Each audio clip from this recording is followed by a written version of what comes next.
Do you want to temporarily deactivate your Instagram account from the mobile phone?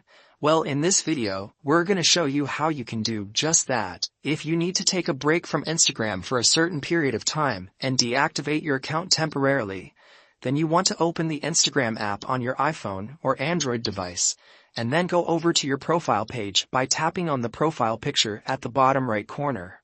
The next step which you want to do is to open the settings and privacy page, and we'll do that by tapping on the three horizontal lines at the top right corner of the screen. Once you're on the settings page, you won't see the deactivation option on the main settings page, but it's a little bit hidden in the account center.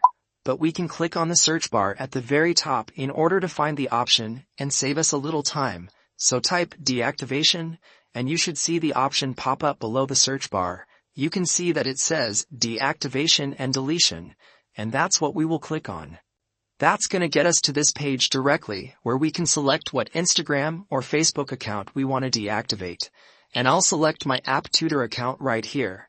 You then have the options to either deactivate your account, and it says that this process is temporary. You also have an option to delete your account, but keep in mind that this process is permanent. I'll just continue with deactivating my Instagram account. They'll then ask us to enter in our Instagram password in order to confirm that it's us, so I'll enter it. Select a reason on why you're deactivating your account, but I'll just check this something else, and we'll get to this final page. It says here that we're about to temporarily deactivate our account. We can reactivate it at any time by simply logging in with our username and password, and the account will be reactivated automatically after you've decided to use your account again.